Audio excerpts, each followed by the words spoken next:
Like, I read the director was obviously very upset, but he was like, hey man, I made a film. I've given it to the studio. They've done this. The marketing department's done this. I've had no say in it. My biggest recollection at the time was this marketing fiasco, which was like even before the film was released, this was actually the talk of people who were vaguely interested in film. They were like, wait, this is not going to go well.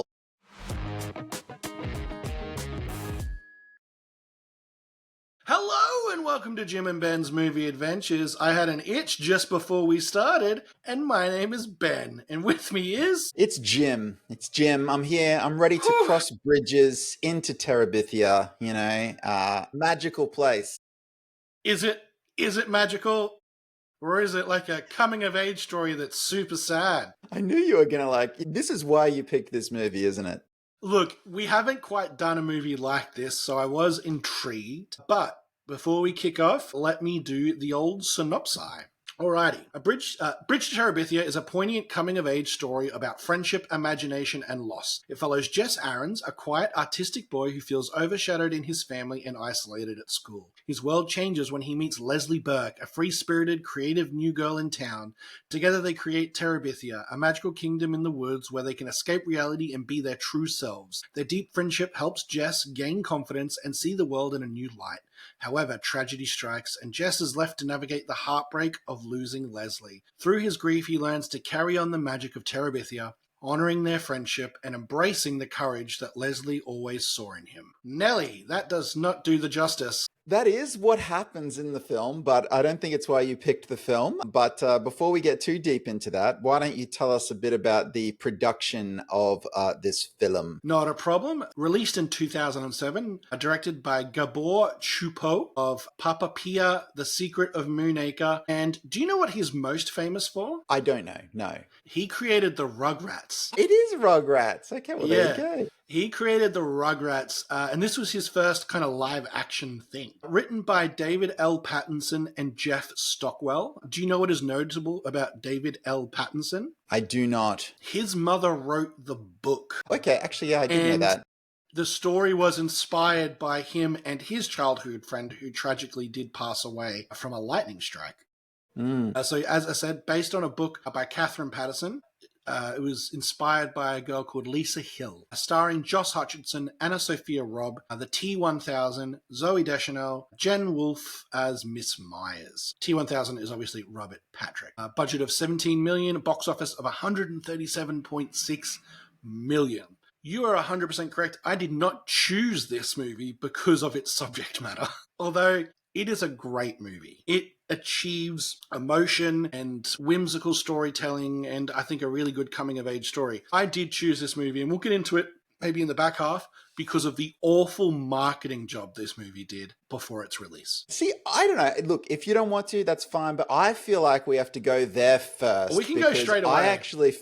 I felt that after I rewatched this, because I had seen it before, I want to actually talk about the film rather than the marketing for most of it. So I feel like let's get the marketing stuff out of the way, because it was a big deal. But I actually found on this rewatch, I was actually very taken with the actual movie that we did get rather than this. Let's call it a fiasco with the marketing. Great word, Jim. Great word. I sent you the trailer to this film after I watched it. And basically, for those of you who don't know, what happened is the trailer and all the marketing of this film was just the fantasy sequences of them imagining being in Terabithia, without the real great context clue of them imagining it. It was sold as a movie of two young teens finding a magical world, exploring it, and having adventures in it. People called it the Narnia effect. Basically, I mean, Narnia is not to blame, really. No, it is, because Walden Media, which was at that time a fairly new company, it only got established in I want to say 2000, 2001. It was a very fresh company, and its biggest credit to that time was literally the production of The Lion, the Witch, and the Wardrobe, which is about kids who find a magical world and they go there and whatnot. This was then a break from that series, but coming very soon off that success. So I am going to say that this is Narnia is kind of to blame in the sense that that was what they were known for. That's what they'd produced. And then they produced this film and they decided to market it just like a Narnia movie. So it's very difficult to argue that it wasn't a deliberate choice to market the film this way. And also, what a stupid choice. It's actually quite mean to the film and audiences because Yes. it's a good movie and it felt like they were tricking people to come see it who maybe wouldn't have seen it, which is dishonest. Yeah. It's plain dishonest. Like I read the director was obviously very upset, but he was like, "Hey man, I made a film. I've given it to the studio. They've done this. The marketing department's done this. I've had no say in it." And the thing is too, like people are like, "Well, it's a real famous book. People should have known." I don't think it's that famous in Australia, for example. I know it is a popular book, but yeah, like there'd be so many people who are like, "Oh, I'm going to take my kids to this movie," and oh my god, we need to have a new conversation after this movie. Like is a heavy film about growing up, bullying, death, dealing with identity and things like that. And it is dealing with like heavy themes, and it has this light escapism in it as a tool and a metaphor. But yeah, man, like I remember seeing this film at the cinema and I was like, I wasn't shocked by it, but I was, but I wasn't like offended by it, but I'm like, oh, that's not what I thought this was. Like, my biggest recollection at the time was this marketing fiasco, which was like even before the film was released, this was actually the talk of people who were vaguely interested in film. They were like, wait, this is not going to go well, in the sense that, forget financial, because, that's actually kind of a different topic of conversation. It's more about delivering on what the audience has purchased the ticket to see, which obviously, yeah, it was never going to go well. And then it didn't go well. And that was actually, unfortunately, I think that really overshadowed the quality of the film. As you actually said, the film's good. There's no fault here of the film, which is why I think it even makes me more angry, because it's sort of like nothing that they could have done in making the movie, is responsible for maybe audience dissatisfaction upon being sold a trailer that it just wasn't. And it's not even like the phenomenon whereby you see the whole movie in the trailer. It's almost the opposite of that, where it's like they are so deliberate with what they're showing you. Again, you just got to think, what was the purpose here? Like, was it literally just, we didn't believe that we would make money if we didn't do this, and therefore it is more important to have that opening weekend dollars come in than it is to actually sell this thing in the way it should be sold, which, that's got to have an impact on any future product from, I guess Walden Media in this case. But I suppose at the time they were, doing the Narnia movies, maybe it wasn't an issue. I don't know. It is baffling though, how they thought that this would be fine, It's false advertising and greed. You're right. They were going for that first weekend bump. They're like, we'll get as much cash as we can in 3 days, and then whatever. And then the people who are going to see it anyway because they like the book are going to go see it. Like, that doesn't affect us. What we're trying to capture is that unaware audience. And it honestly left a black mark on this movie that probably existed for 10 to 15 years after it. I see now online that it is now almost like a resurgence, kind of like what happened with, I mean, we've mentioned it before, the Star Wars prequels, right? Like a bunch of people were disappointed or bummed out, but now there are people our age and a little bit younger who are like, oh man, I love that movie. It hits me in the feels. It's really well acted. It's some of the best, with some really good child acting and, a great little ensemble piece. And it really represents the book. And that's true, right? Like people who've read the book and seen the movie are like, it's a great representation of the book. There are changes like there are in any transfer from mediums with a story, but like people seem to be happy with that, lots of stuff. So the only thing that ever kind of put a damper on this movie was the disconnect of marketing to the film. But as you said before, it's a good movie. It's legit good. I'll also say as well, like it also transferred to the print marketing campaign. Like I'm looking right now at the poster for the movie, and quite literally it's them crouched on this log. There's like fireflies there. It's dark. It's mysterious. It's like they're discovering, a new world. Do you know what I mean? Like, and that, so it's not just the it's not just that there was a couple of trailers, sold this way. It was literally the whole campaign was geared in that direction. And I don't know, a part of me just goes, the film was great. I think it's really good, which we'll get to, very soon now because we're almost finished on this one. But like, really, part of me goes, if you hadn't done the fantasy sequences, perhaps even at all, and just had them literally imagine it, probably could have saved $5 million on the movie, because that's where a lot of the money is in the CG for those fantasy sequences, even though they are brief. And then you could actually perhaps say, okay, well, we saved a bit on production. We don't have the desperation to perhaps,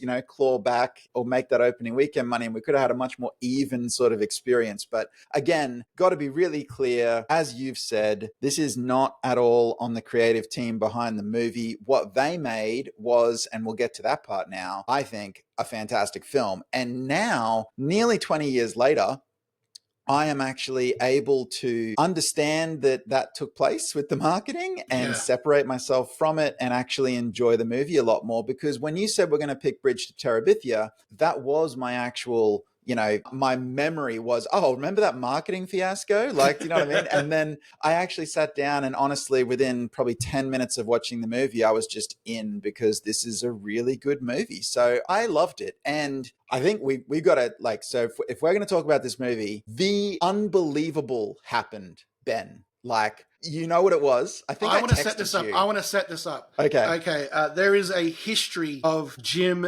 being, I mentioned them before, a bit of a Terminator. No emotions, clinical, breaking down the shots, the angles, the techniques, not necessarily feeling the emotion from the actors or the story. Famously, not a huge fan of Pixar movies because they try to make you feel too much. But I am aware that you this hit some buttons for you this time around. And look, it very possible because you're in a different part of your life. You've had different life experiences. But did you cry? I cried, actually cried. And I was literally so it was the end of the movie. And I didn't think I was going to. I was like, I'd gotten through pretty much the whole thing. Do you know what I mean? And I was like, oh, that was emotional. And you know it's coming. I know it's coming. I was like, oh, that was emotional.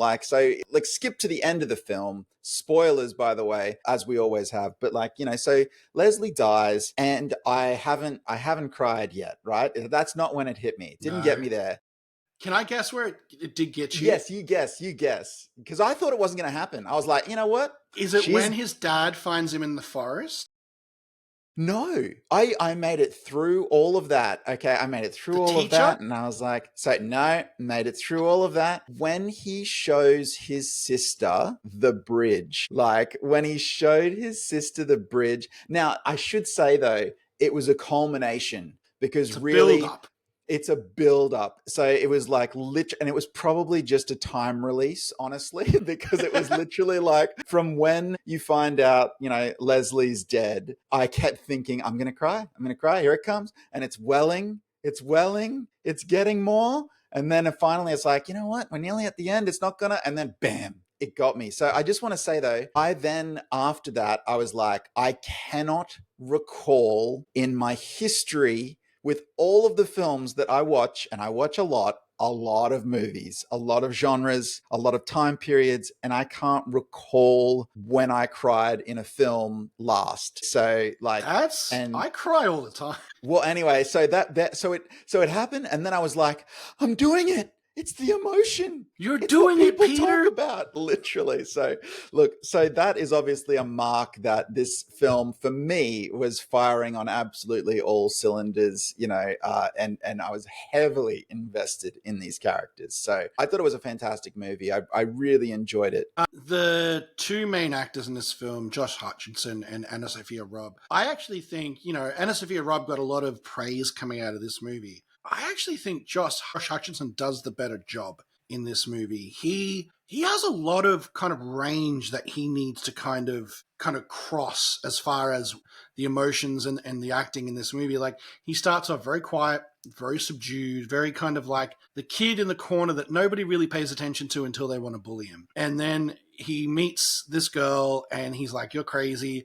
And then you see him come alive and grow and his imagination open up and he starts to share and he starts to improve in multiple places in his life. And then the tragedy happens, and he has to kind of go through these kind of denial and kind of just depression and these extreme reactions. And like, acting is based on your own experiences. Like, the best actors pull on personal experiences. As a kid, you don't have those experiences. All you can do is mimic. You can mimic what you've seen before. And I just think he did such a fantastic job. Because if you bounce off of him and his feelings, the rest of this movie doesn't work. And I Yeah, think he was amazing. I think I would agree that he's amazing. I'll take slight issue, or I don't know, give a different perspective on a couple of things that you've sort of mentioned in there. So firstly, I think that both the lead child actors in the movie had very difficult jobs, but they were very different jobs. Yeah. Like, I think that's Oh, Anna yeah. Sophia was great. I was just saying, I don't think Josh gets his flowers for this movie as much as he should. But I think her role was very difficult as well. You've already highlighted why his was difficult, and I completely agree with you that he has to do this range of emotion, and he has to sort of take us on this journey, and it's all got to play. Her role, I think, was very difficult because it would have been very, very easy to walk that line a little too far into precociousness and make that character unlikable. Unbearable. So unbearable even. Whereas, of course, what Anna Sophia Robb's got to do is instead just be winning the whole time, and come across winningly and really make the audiences absolutely root for this character and be in this character's corner, so that when that character is ripped away, it's so much more impactful. And that's hard. And I think it's also hard because, on paper, this character is actually written as what you would call a perfect character. This character does not have flaws, right? The character of Leslie has no flaws. That's very difficult to play because, again, it can come across as sort of hollow or one-dimensional because there's not a lot of outward complexity going on there. So instead, they've got to play subtext. They've got to play it all in little looks here and there to try and build interest in the character. And by the time, the director, whose name I struggled to pronounce, Gabor Chupo. Chupo, right? Gabor Chupo. By the time Gabor Chupo is done, and by the time Anna Sophia Robb is done, we have a fantastic performance that is so cohesive and achieves all of its goals, which I think was fantastic. So the other thing I would say is that instead of perhaps mimicking, child actors in particular have, on occasion, the ability to go the other way and simply immerse themselves so completely in their imagination that they're able to act in the most natural way possible, whereby they actually are just able to commit and believe in that particular fiction 100% in a way that, even an adult actor with life experience sometimes can't get to. So it's tough. Sometimes, yes, it's mimicking and they're very good at that. And then other times it's this almost true belief and dedication. And look, whichever, Josh Hutcherson was doing here, it's working, right? It's working. He's getting that job done in a really, really sophisticated way. And I actually agree with you, about the childlike kind of innocence and imagination allowing to tap into that. I was more thinking along the lines of the quieter parts of his role, because I imagine it's a lot easier to imagine and get into a state that is high, get into a state that is more extreme, I would think. I mean, I did a little bit of acting as a kid on stage and stuff, and I always found it a lot easier to do the bigger things than the smaller things. And that's more of what I was thinking about is mimicking. Like, you see a good adult actor, I think, is at their best when they're captivating in the quiet moments, in their characters' quiet moments. And I think that's all I was saying, is that's probably more of a mimic there. But the ensemble cast here is also fairly impressive in their natural approach to this film. Not a main character at all, but his main teacher, played by Jen Wolfe, who is curmudgeon-y and throughout the movie just giving homework and very strict and very kind of matronly. And someone you don't actually see as an important character at all in the movie, because there's another teacher that's more involved with Jess's character. But at the end, you get this moment where she's the one who gets it.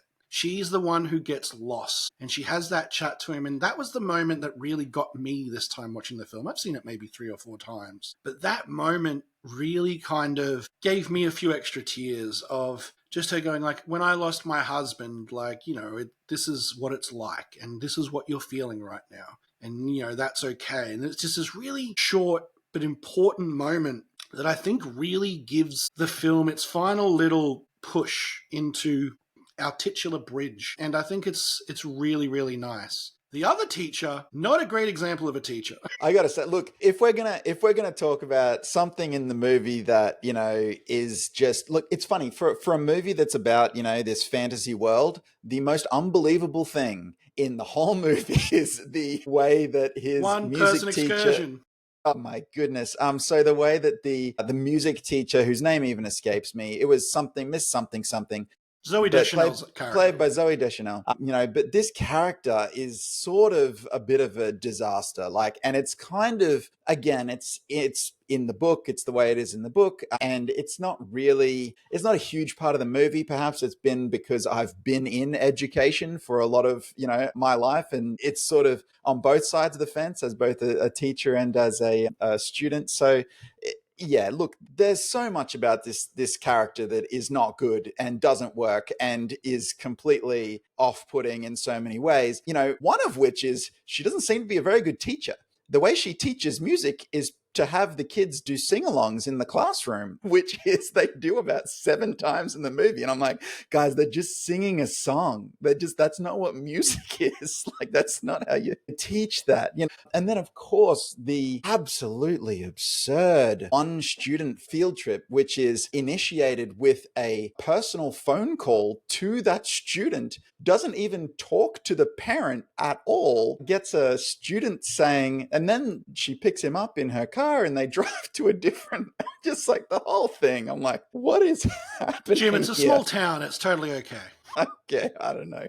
Well, look, the point is, it's a strange character. It's a weird finale moment. Of course, gets forgotten pretty quickly because straight after that we have Leslie's death, and you know what? It's a movie. It's fine. It's just, I know the book was written in the 70s, but even for 2007, I'm like, they probably could have changed some of that. They probably didn't have to just play it exactly that way because, again, it's not the done thing, as they say. That's not a cool way to go with any of that kind of story stuff. So, but whatever. It's a small part of the movie ultimately.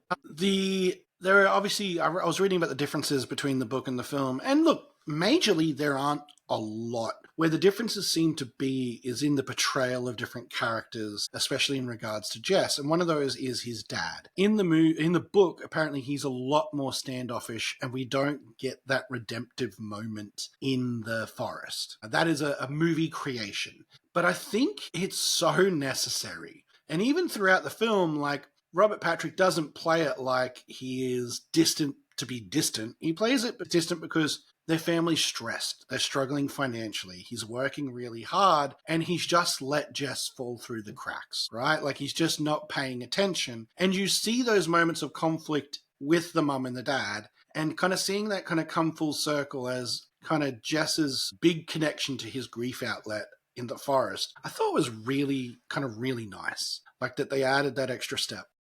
It's also really important for Jess's development because if you look at the movie, what does it all mean? What was it all for, in that sense that he finds this friendship, this friend in Leslie, do you know what I mean? And what does that mean at the end if this character just has that then ripped away from him? How has that impacted his different relationships and made all of them stronger, And obviously his father is a major relationship. So I think it must have been addressed, or it needed to be addressed from a narrative perspective in order to have that relationship grow and strengthen. So for instance, his experiences with Leslie significantly improve his friendship with his youngest sister, Maybelle, in the movie, and that relationship strengthens. And then his other major relationship is that of his father. So I think that was absolutely necessary and a fantastic change to make sure that that does actually improve, and he comes out of the experience, stronger in that sense.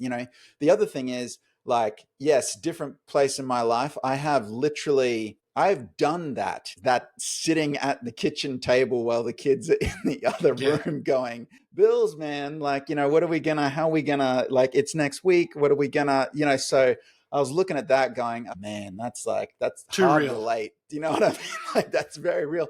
And I also like that, their, I guess, relationship, the mum and the dad, it is very much a team effort, and there's stress there, but they're not at each other. Do you know what I mean? They're both just like, It's how no are we one's going to do fault. this? It's no one's fault. It's like, well, how are we going to do it? How are we going to pull through? What are our strategies? And sometimes that gets tense. And I really appreciated that because they didn't take it to a full-on place of shouting matches or things like that. It's like, no, we're a united couple, we're married, we're trying to get through this, we've got 4 kids, and we got some difficult circumstances. So again, I think that there was many cheaper ways to go there in terms of narratives where it could have been dysfunctional, there could have been domestic abuse, and none of that. It was just, it's kind of hard right now. Talking about abuse, there is a character in this film that is a bit complex and I think fairly well dealt with in the grand scheme of things. I forget her name at the moment, but the bully, the Janice, where you get that kind of neat explanation of our character played by Anna Sophia Robb, kind of realizing that, hey, like, there's a problem here that is beyond the bullying, right? And you get this story of this poor girl who has a horrible home life, who takes it out on the people at school. And you get this moment where Leslie gets to kind of bridge that gap and you kind of see her as a bit more human. And you don't really get to see that a lot in films of this genre. You usually just see the bully get their comeuppance. You don't see the bully kind of learn something. And I thought that was really nice. I think as well, it's nice to, again, it comes down to performance. And, once again, a very young actress in this case, having to try and wrestle with that change in their character, which is quite difficult. It's like, well, where do I sit on the bus now? And who are my friends? And how do I show, obviously it's not like they're a completely different person. They've still got this side of them, which is, assertive, aggressive, difficult, but it's trying to reconcile that. And there's not a lot of lines of dialogue with which to actually communicate that. It's largely done with looks and with, little sort of moments here and there, which again, I think was really, really well done, because that's obviously also very realistically handled in the sense that it's not a complete 180 for the character. It's going to be a long road to try and go, well, who am I now? If I'm not the tough bully, like, then what is my place here? And how do I do this? And how do I come back from that? So yeah, again, a really good character, and I think one that worked quite well. So, yeah, did you have any look aside from the the teacher storyline, if you like, Miss Edmonds, I think it was? Did you have any real criticisms of the movie? Because functionally, we've both said we really like it. No, not really. I think this movie is very well constructed. I think this movie, all its parts feel necessary, even if you wish kind of some of the parts with the teacher were done differently. But like it moves along in a way that feels natural. It feels real. You get that moment of seeing kids be kids with their imaginations and their escapism, and you get the real world stuff, and the adults are played well. I think it's really kind of, it is a good piece of cinema. And I think it obviously got hampered by its beginnings. But I like to see that now people are still looking at it, still seeing it, and still going, this is a good movie. People should watch this movie. And I like, do you think, as a bit of a catch-22, this movie is more popular now because of its beginning? Do you think if it had been marketed correctly at the start, it would have just done its thing and then kind of just gone slightly into the background a bit more? I don't think that long term it has that big of an impact. Like, honestly, I'd say that, look, this text, if you like, before it was even a movie, this text was very popular in, I guess, what you call middle school English. So I think that it's always going to get a long-term bump off of that in terms of exposure, because there's going to be kids who get set this novel and they don't want to read it, so they watch the movie instead, right? Like, so I think as long as it's sort of in so many curriculums, which, it's in Australian curriculums as well as an option that still gets done. I know it's in a lot of American schools. So it's going to have a long tail for that, because it's an adaptation of this book, which is still being set. Like, and I think as well, simply the fact that it is good, that is going to give the movie a long tail as well, which I think means, you know what, that marketing situation, regrettable at the time, but really probably didn't impact it too much long term. So there is actually a read of the film. One thing I wondered about as I watched it, even this time, was, are the CGI imaginative sequences even necessary at all? And that is sort of a tough one to answer. Like, I don't want to say that the film absolutely didn't need them, because they were a part of the way this tapestry was constructed. But it does actually kind of beg that question and say, like, do we need it at all? Like, I'm torn. I actually couldn't tell you. I'm not really saying they should go or they should stay. I'm saying I could see a version of this without them that would probably play fine. But I get why they're there. I think they need to be there because they make the sequences a little more watchable to a younger audience. As an adult, if you're watching that played out, you can read that, they're using their imagination. But I think you really need that moment of magic when, kind of like you get in Hook, right? Where Jess first sees, where the scales come from his eyes and he first accepts and first dives into his imagination. That moment is a lot less for me if you don't have something to see with him. You don't have an experience that is joint. I think maybe they don't need it as much. You could maybe pare it back a lot, but I still think you need that little bit. I would say that even when I was reflecting there are two moments that I don't think you could cut. The first is when they're sort of at the top of the tree and he literally does the reveal there. I think you absolutely need that.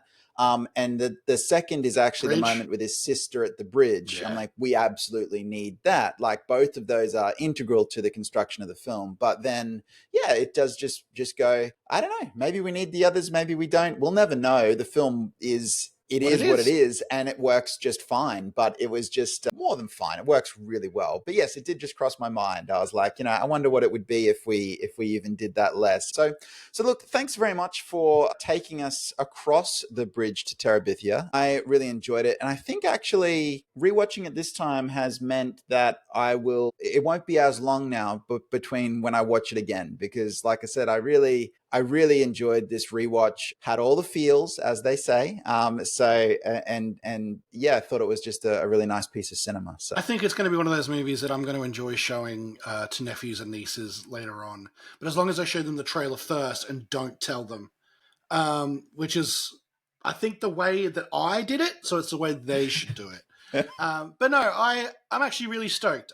I went in this knowing we'd have a talking point about the marketing, but you're right. This movie is just a fantastic movie. And if someone's listening to this podcast and hasn't seen it, go watch it. Let your emotions free. Like, feel things and watch something that is just good. So do we want to go into where we can find us, and then you can tell us how you're going to emotionally devastate us next week? I do want you to tell them where they can find us. So hit us. You can find us in a few locations, the easiest being YouTube, iTunes, and Spotify. You can look us up as Jim and Ben's Movie Adventures. When you do find us in those locations, please follow, like, subscribe, and leave a comment. Let us know emotional movies we should watch from your childhood.